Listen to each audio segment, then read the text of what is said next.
히브리서 12장 이 내용은 믿음의 경주에 대한 내용들을 우리가 지난 시간 살펴봤습니다.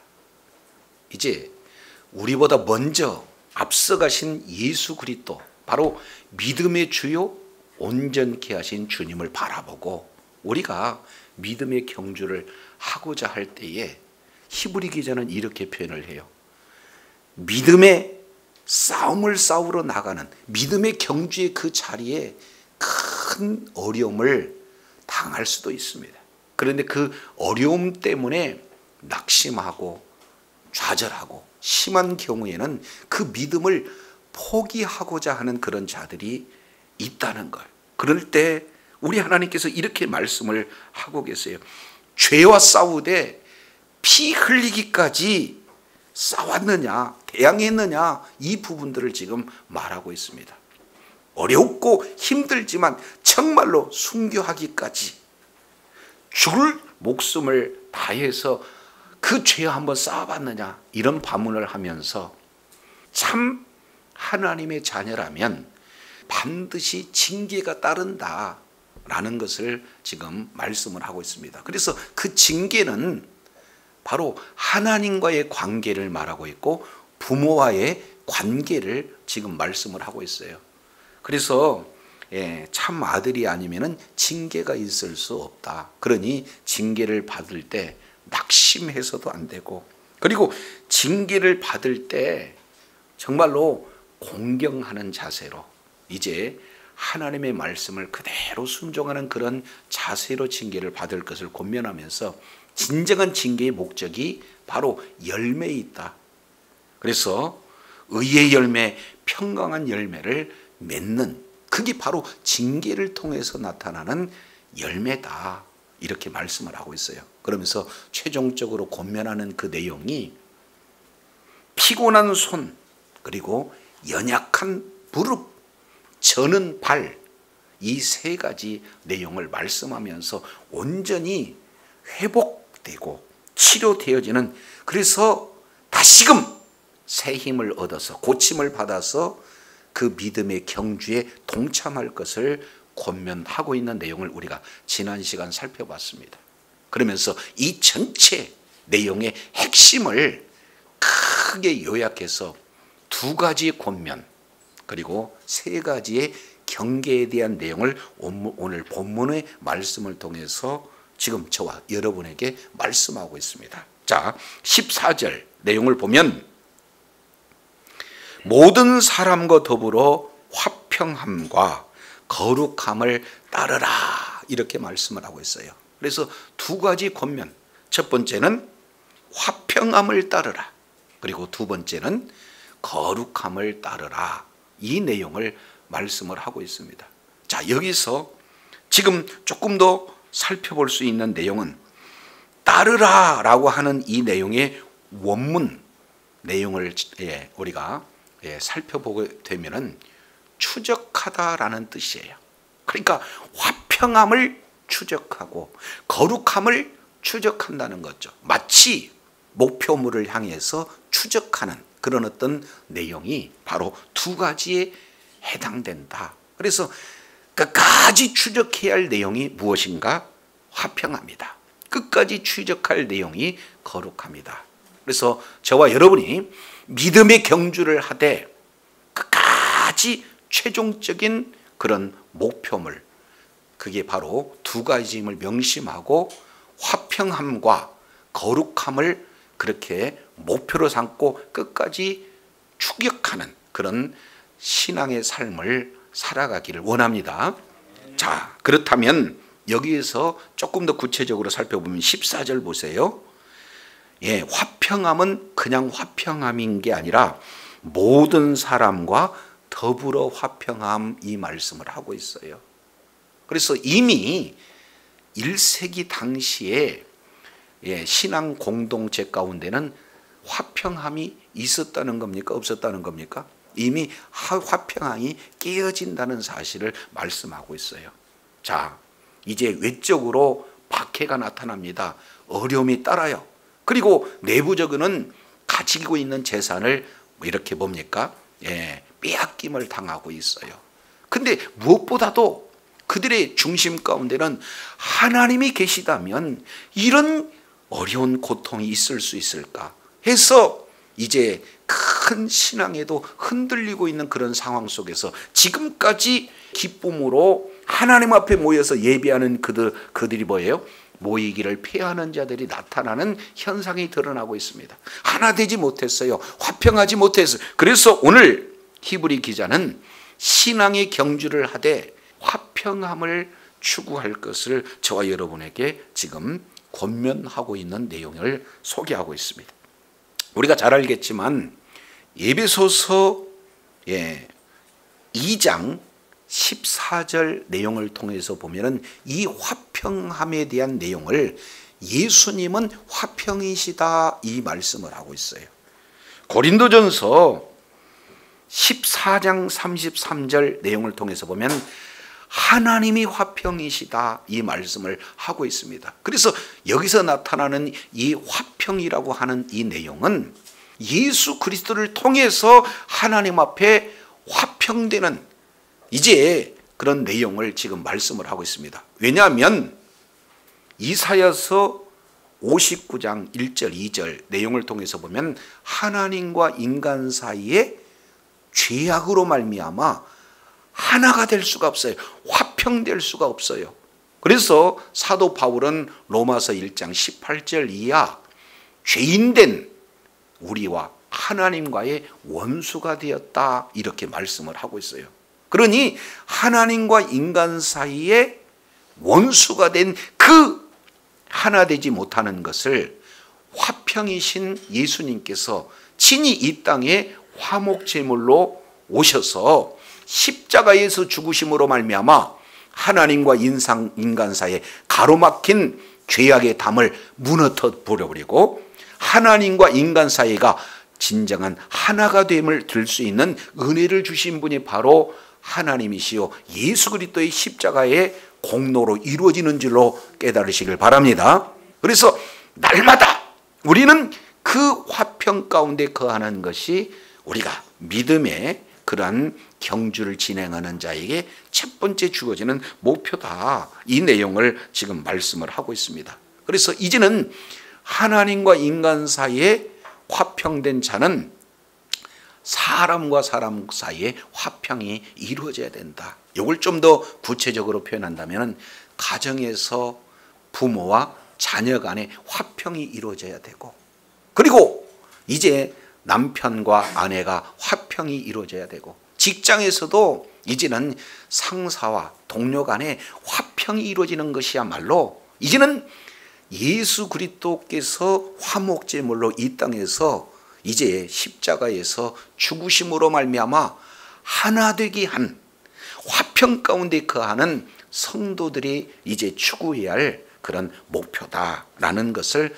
화평함을 쫓으라, 화평함을 추격하라, 화평을 따르라 하는 그런 목표가 저와 여러분에게 놓여져 있다는 것을 기억하시고 날마다 화평 중에 거하시는 주님과 함께 동행하며 이제 화목제를 주신 주님을 믿는 믿음으로 있는 그곳에서 하나가 되어지는 그런 놀라운 은혜 가운데 거해야 될 줄로 믿습니다. 두 번째 나타나는 것은요, 거룩함이에요. 거룩함 이 내용은 하나님의 성품이기도 해요. 이 내용을 베드로전서 1장 15절 그리고 16절 이 내용을 통해서 살펴보게 되면은 하나님께서 거룩하니 너희도 거룩해라 하시는 말씀을 하고 있어요. 오직 너희를 부르신 거룩한 자처럼 너희도 모든 행실에 거룩한 자가 되라. 내가 거룩하니 너희도 거룩하라. 레위기서 11장 44절의 말씀을 인용해서 베드로 사도가 이제 우리가 해야 할 내용이 뭐냐? 거룩한 자가 되라. 모든 일에 거룩한 자가 되라. 이 말씀을 하고 있습니다. 여러분 잘 알겠지만 이제 모세 오경 중에 사실은 핵심이 레위기예요. 레위기는 왜 그렇습니까? 하나님 앞에 예배를 드리는 내용입니다. 바로 하나님의 주권을 인정하는 것이 하나님 앞에 예배를 드리는 모습으로 나타나는데, 어떻게 하면 하나님 앞에 나갈 것인가, 그리고 하나님을 만난 자에게 어떻게 하면 하나님과 교제할 수 있는가, 핵심 단어가 뭐예요? 거룩이에요. 그래서 내가 거룩하니 너희는 거룩하라, 우리 주님께서 요구하고 계시는 거예요. 그래서 신앙의 경주를 하는 자에게 최종적인 목표물 두 번째가 뭐예요? 거룩함을 우리가 계속해서 추적하는 겁니다. 예. 그래서 이 거룩이라고 하는 이 내용은 한마디로 표현한다면은 구별이다, 이렇게 볼 수가 있습니다. 그러니까 생각하는 것도, 바라는 것도, 말하는 것도, 행동하는 모든 것도 세상 사람들과 뭐예요? 구별되는 삶. 이 내용을 우리 주님께서 지금 저와 여러분에게 요구하고 있어요. 자, 우리 한 군데 한번 찾아보겠습니다. 고린도 후서 6장 14절입니다. 너희는 믿지 않는 자와 멍에를 같이 하지 말라. 의와 불법이 어찌 함께하며 빛과 어둠이 어찌 사귈 수 있겠으며 그리스도와 벨리알이 어찌 조화되며 믿는 자와 믿지 않는 자가 어찌 상관할 수 있으며 하나님의 성전과 우상이 어찌 일치될 수 있으리요. 지금 이렇게 표현을 하고 있는 것을 봅니다. 그러니까 예수 그리스도를 믿는 믿음을 가진 자와 불신자가 이제 가치관 이 자체가 하나가 될 수가 없다는 거예요. 바라보는 그런 비전이 이제 완전히 구별된다는 이 내용들을 지금 말씀을 하고 있는 것을 볼 수 있습니다. 그래서 크게 두 가지, 화평함을 따르고, 그리고 두 번째 거룩함을 따르는 거예요. 왜 그렇습니까? 여기에 다시 한번 살펴보면은 12장 14절 내용을 보니까 이것이 없이는 아무도 주를 보지 못하리라, 이 말씀을 하고 있을 때 여기서 이것이라고 하는 것은 거룩이에요. 그러니까 거룩함이 없으면 주님을 볼 수도 없어요. 주님의 일하심을 우리가 경험하지 못하게 되어진다라는 사실을 분명히 하고 있습니다. 자, 그래서 이제 사도 바울은 고린도 교회에서 이렇게 표현을 해요. 자, 이제 한 군데만 더 찾아보도록 하시죠. 고린도 후서 5장 17절, 유명한 성구죠. 그런즉 누구든지 그리스도 안에 있으면 새로운 피조물이라. 이전 것은 지나갔으니 보라 새 것이 되었다. 지금 이렇게 말씀을 하고 있습니다. 자, 그러면서 18절, 모든 것이 하나님께로 났으니 그가 그리스도로 말미암아 우리를 자기와 뭐하게 하셨어요? 그렇습니다. 화목하게 하셨습니다. 자, 그리고 또 우리에게 뭐예요? 화목해 하는 직분을 주셨다. 자, 그러면서 이는 19절, 하나님께서 그리스도 안에 계셔서 세상을 자기와 화목하게 하시며 그들의 죄를 저에게 돌리지 아니하시고 화목해 하게 하는 말씀을 우리들에게 뭐 하셔요? 부탁하셨어요. 그러니까 화목해 하는 말씀을 부탁하기에 늘 삶 가운데 뭐 하는 겁니까? 화목하게 하는 직분을 가지고 화목하게 하는 말을 하는 것이 우리 하나님이 저와 여러분에게 주어지시는 은혜요, 부탁하시는 내용이다 라는 사실을 지금 사도 바울은 말하고 있습니다. 늘 삶의 현장 속에서 이제는 분리되는 그런 사탄의 꼬임을 받는 것이 아니라 하나가 되어지고 화목하게 하는 일에 저와 여러분이 존귀하게 쓰임받는 복된 은혜의 자리에 있어야 될 줄로 믿습니다. 자, 그래요. 그러면 이제 두 가지 권면의 내용을 살펴봤어요. 우리는 화목해 하는 일, 그리고 또 하나는 거룩함 가운데 거하는 일. 이 내용이 바로 믿음의 이제 경주를 하는 자에게 주어지는 끝까지 추적해야 할 그런 두 가지의 목표물이다라는 사실을 권면을 했다면, 자, 이제는 이런 믿음대로 살아가고자 하는 그런 자에게 지금 경고하고 있는 세 가지의 내용을 이렇게 말씀을 하고 있습니다. 우리의 신앙을 위협하는 요소 세 가지 내용이 15절부터 17절까지 기록되고 있죠. 자, 15절 보시겠습니다. 너희는 하나님의 은혜에 이르지 못하는 자가 없도록 하고. 첫 번째입니다. 예, 하나님의 은혜에 이르는 자가 없도록 우리는 계속해서 이제 주의를 해야 된다. 이 내용을 지금 말씀을 하고 있습니다. 자, 여기서 하나님의 은혜는 뭘 얘기하느냐? 구원의 은혜를 지금 말씀을 하고 있습니다. 에베소서 2장 8절 9절 이 내용을 통해서 보면은 하나님의 은혜로 우리가 구원을 받았다. 우리의 믿음으로 말미암아 구원을 받았다. 그러니까 우리가 뭔가 믿어서 구원을 받는 것은 하나의 도구고 실제로는 하나님의 은혜가 아니고는 우리의 믿음으로 구원을 고백할 수가 없어요. 구원을 받을 수가 없다 그 말이죠. 자, 그렇기 때문에 구원의 그런 어떤 은혜는 하나님의 은혜다 이렇게 말씀을 하고 있어요. 그런데 이미 구원받은 그런 자들이 이제는 최종적인 구원의 완성에 이르도록 힘이 되고 격려하고 서로 이제 화평의 그런 어떤 말을 전해야 된다. 이 내용들을 지금 바로 말씀을 하고 있습니다. 우리가 잘 알겠지만 출애굽 그 내용을 보면은 구원의 그런 여정을 잘 설명하고 있습니다. 이미 이스라엘 백성들이 애굽에서 문설주와 임방의 어린 양의 피를 바름으로 말미암아 저주가 넘어갔어요. 이제 죽음의 사자가 넘어갔어요. 이것을 신학적으로는 뭘 표현하냐? 구원받았다 이렇게 말씀하고 있어요. 이것이 전적인 하나님의 은혜인 줄로 믿습니다.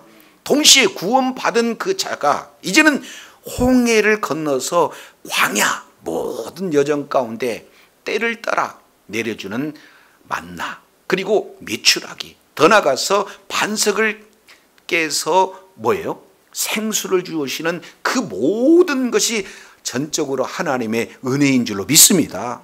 그러니까 구원 자체도 은혜고 구원받은 자가 늘 삶의 현장 속에서 구원의 은혜를 체험하는 역시 마찬가지로 그것도 하나님의 은혜요.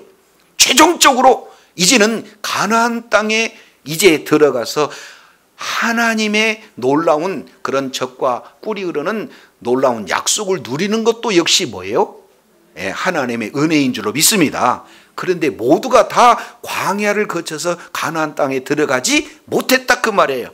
그래서 시작된 구원은 이제는 모든 과정마다 우리 하나님께서 이제 그런 성화의 은혜를 주시고 마지막 그 영화에 이르는 하나님 나라의 기업을 완전히 상속받을 수 있는 최종적인 은혜까지 가야 되는데 구원은 받았지만 도중에 이런 완성된 그런 하나님의 구원의 은혜에 이르지 못하는 것, 이런 자가 이제 한 사람도 있어서는 안 될 것을 지금 경계하고 있습니다. 두 번째 내용을 통해서 보면은 15절 중반절에 이렇게 표현해요.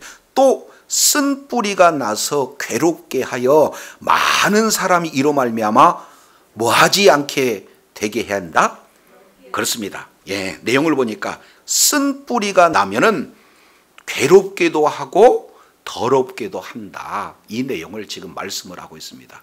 자, 여기서 쓴 뿌리라고 하는 이 내용은요, 거룩함과 그리고 화평함 가운데 하나가 되지 못하는, 한마디로 본다면은 이제 분열의 쓴 뿌리다 이렇게 말씀을 하고 있어요.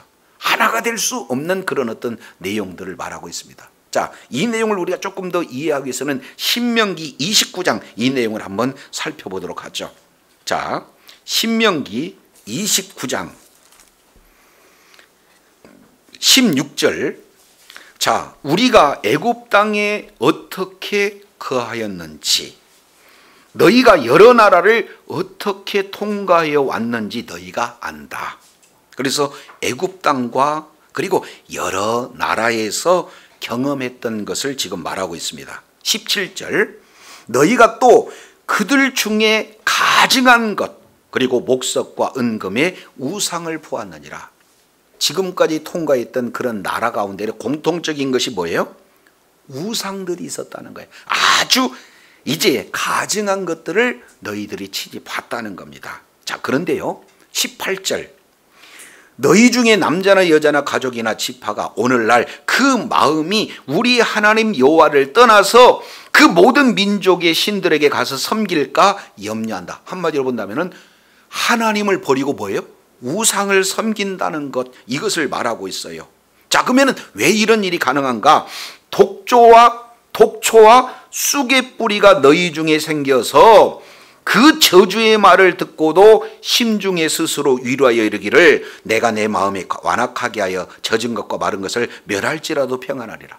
그러니까 우상 섬기면 멸한다, 우상 섬기면 멸한다, 이런 저주의 경고를 들었음에도 불구하고 마음 가운데 아니 그런 일 나한테 절대 없어, 이런 어떤 마음이 뭐라고 표현하는 거 있는 거예요? 독초와 쓴뿌리다. 그러니까 히브리 기자는 이 구약 성경을 그대로 인용해서 쓴뿌리가 난다 이렇게 말씀을 하고 있습니다. 그래서 쓴뿌리 그러면은 독초를 말하고 있죠. 그러면은 독초가 몸에 들어오면은 첫 번째 나타나는 증상이 뭐가 되는 겁니까? 마비가 되어져요. 그리고 더 나가게 되어지면은 죽음까지 이르게 된다는 것을 말씀을 하고 있어요. 그러니까 하나님을 떠나서, 말씀을 떠나서 우상을 받아들이는 그런 마음 그 자체가 나를 마비시키기도 하고 죽이기까지도 해요. 근데 이 내용은 자기 자신뿐만 이렇게 이루어지는 것이 아니라 많은 사람들이 이로 말미암아 더러움을 입을까 주의하고, 그러니까 자기 자신도 모르게 많은 사람들에게 뭐예요? 독초와 같은 도울 주는 그런 역할을 이렇게 진행하게 되어진다. 이것 염려하라는 거, 이것 주의해라는 거예요. 오늘 역시 마찬가지입니다. 지금 어떻게 하든지 믿음의 주요 온전케 하시는 예수님을 바라보고 어렵고 힘든 그런 상황 속에서도 믿음 지키기 위해서 믿음의 경주를 하고 있는데, 그런 공동체에서 쓴뿌리와 같은 그런 자들이 나타나게 되어지면은 어떻게 해요? 신앙의 그 길을 뛸 수가 없어요. 걸을 수가 없어요. 마비가 옵니다. 죽습니다. 그런 역할을 하는 자가 내가 될 수도 있다. 이것 주의해라고 지금 두 번째 경고의 말을 하고 있는 것을 볼 수가 있습니다. 지금 코로나 팬데믹 이런 어떤 상황 속에서 대면 예배를 드리지 못하고 이제 온라인으로 예배를 드릴 수밖에 없는 환경이 저와 여러분 앞에 놓여져 있습니다.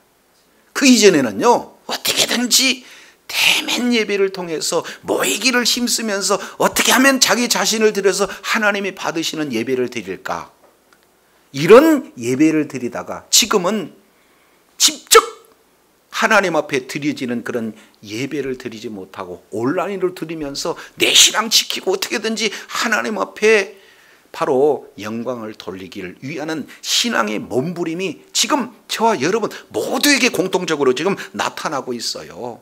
자, 이런 속에서 자칫 잘못하면 어떻게 됩니까? 이제는 오히려 그 자체로 우리가 이제 하나의 익숙하게 되어서 대면 예배가 되는 상황이 되었음에도 불구하고 오히려 이제 그 자체를 거부하고, 때로는요 공동체 안에서 하나 되기보다는 별도로 뭐예요? 내 신앙을 지키는 그런 어떤 내용으로 개인주가 돼서 이제 정말로 교회 공동체의 하나가 되기보다는 오히려 공동체를 무너뜨리는 이런 어떤 모습들, 구체적으로 또 표현한다면 그 이단의 그런 어떤 소속되어지는 그런 내용을 오늘 성경은 뭐라고 그래요? 쓴뿌리, 이렇게 표현을 하고 있습니다. 이제 진리가 아닌 비진리를, 그리고 복음이 아닌 이런 세상적인 그런 이런 가치관을 더 중시 여겨서 예배를 무너뜨리고 공동체를 무너뜨리는 이 모습이 내 모습이 아닐까, 이런 모습이 이제 공동체 많은 사람들에게 영향을 미치지 않을까, 이런 부분에 대해서 경계하라고 말씀을 하고 있습니다. 자, 세 번째 경계할 내용이 16절에 기록되고 있습니다.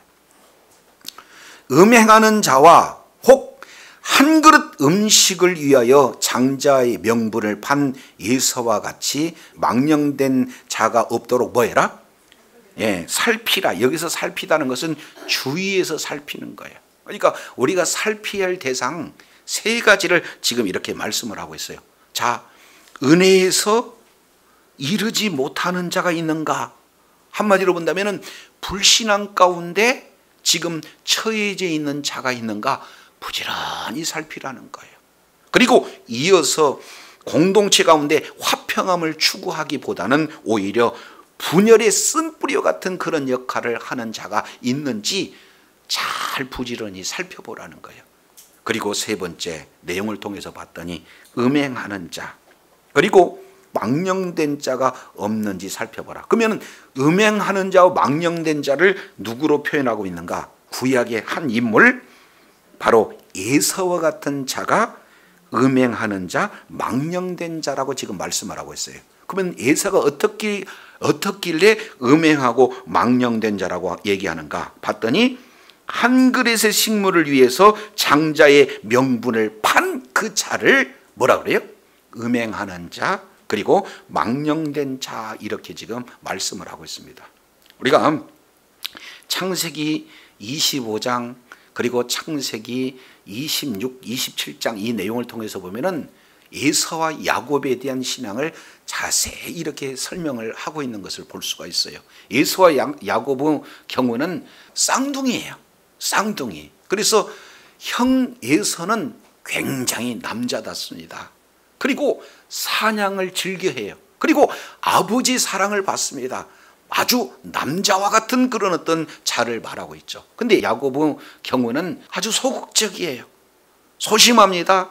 어머니의 치마폭에 사실은 쌓여 있고, 그리고 이제 늘 어머니의 사랑으로 이렇게 서로 편가름이 되어져 있는 그런 가정에서 이렇게 자라났는데, 특이한 것은요, 야곱은 굉장히 교활한데 뭘 추구하고 있느냐? 언약에 대한 그런 영적인 복을 추구하고 있는 자예요. 그런데 에서는 이 영적인 복을 등한시했다. 장자의 명분을 뭘로 바꿔버려요? 한 그릇 식물로 바꿔버려요. 그러니까 외적인 측면으로 보면은 에서가 아주 탁월한 자 같지만 실제 내용을 보면은 우리 하나님께서는 이 에서보다도 야곱에 대한 내용을 귀하게 여기는 거죠. 그래서 이 내용을 뭐예요? 망령됐다. 아예 영혼을 파는 자, 음행하는 자, 이렇게 지금 말씀을 하고 있어요. 그러면 에서가 이 육적인 것을 위해서 영적인 복을 이제 이렇게 바꿨을 때 나타나는 것을 17절 이렇게 표현을 하고 있죠. 17절 잘 보세요. 너희가 아는 바와 같이 그가 그 후에 축복을 이어받으려고 눈물을 흘리며 구하되 버림바가 되어 회개할 기회를 얻었다 얻지 못했다? 그렇습니다. 자, 야곱은요 에서의 모습으로 나가서 아버지 이삭으로부터 축복을 받습니다. 근데 받자마자 에서가 축복을 받으러 왔어요. 그러니까 이삭이 깜짝 놀래요. 너는 누구냐? 그랬더니 제가 맏아들 에서입니다. 그런데 네 동생이 먼저 축복을 받아버렸다는 거예요. 그래서 큰 소리로 울었다는 거예요. 나에게 축복을 주시옵소서. 그랬을 때 이삭은 뭐예요? 너에게 줄 축복은 없다. 아무리 울고 불고 애원한다 할지라도 이미 떠나버리는 축복에 대해서는 회개할 기회가 없다라고 지금 오늘 히브리 기자는 해석을 해주고 있는 것을 볼 수가 있어요. 그래서 육신의 욕망이 이제는 점점 거세지게 되어지면은 영적인 것을 하찮게 여겨서 결국에는요, 이제 한 번 이것을 놓게 되어지면은 어떻게 됩니까? 다시 회개할 수가 없다. 그러니 지금 당장에 이런 박해가 오고 경제적인 손실이 있고 여러 가지 신앙의 갈등이 이런 상황 속에서 다시 너희가 유대교로 돌아가게 된다면 이런 에서와 똑같이 회개할 수 있는 그런 기회가 이제 없다. 이런 어떤 사실을 지금 강조하면서 믿음의 경주를 하는 자에게 두 가지 권면과 세 가지 경계의 말을 저와 여러분에게 말씀을 하고 있습니다. 이제 믿음의 주요 온전케 하시는 누구를 바라보자? 예수 그리스도를 바라보자. 그런데 그 예수 그리스도를 바라보는 그런 어떤 내용 가운데 우리가 지난 시간에도 잠깐 살펴봤지만 예수님에 대해서 히브리서 7장 2절 내용을 보니까 중반절에 그 이름을 번역한 즉 첫째는 의의 왕 그리고 또 살리명하니 평강의 왕 그랬습니다. 예수님은 누구냐? 의의 왕이요 평강의 왕이다. 이 내용을 말씀하고 있는데 굳이 순서를 이렇게 정해요. 바로 예수 그리스도를 믿는 믿음으로 말미암아 우리는 뭐예요? 예수님의 의가 우리들에게 뭐합니까? 예, 바로 전가된 자예요. 그래서 예수 그리스도를 믿음으로 말미암아 의롭다고 저와 여러분이 칭함을 받는 줄로 믿습니다.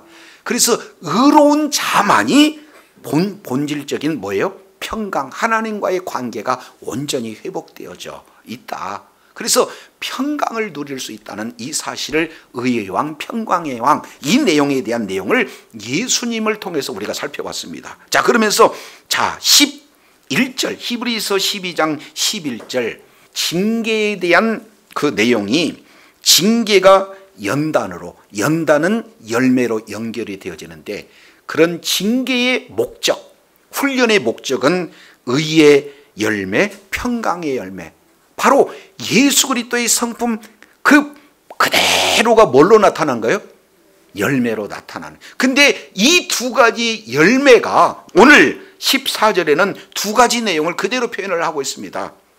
화평함, 요게 평강의 또 다른 표현이고 이제 거룩함, 이 내용이 의의 또 다른 표현이에요. 그래서 우리의 신앙의 목적지, 우리의 신앙의 목표는 바로 예수 그리스도에 있다는 사실을 말씀을 하고 있고, 그런데 이러한 신앙의 경주를 진행함에 있어서 우리가 이제는 그러한 최종적인 구원의 은혜에서 벗어나기도 하고 다른 사람을 그런 이제 마비를 시키고 죽이기 있어서 죽임으로써 하나가 되지 못하는데 쓰임을 받을 수도 있고, 그리고 하나님의 나라의 가치보다는 이 육신의 욕망의 가치를 더 이렇게 귀하게 여겨서 이제는 회개할 수 없는 지경이 이를 수도 있는 그 위험성을 세 가지로 지금 이렇게 말씀하고 있습니다. 그래서 시작된 하나님의 은혜를 과정마다 계속해서 은혜를 사모할 뿐만 아니라 최종적인 은혜 가운데 거하는 축복의 자녀들이 되어야 될 줄로 믿습니다.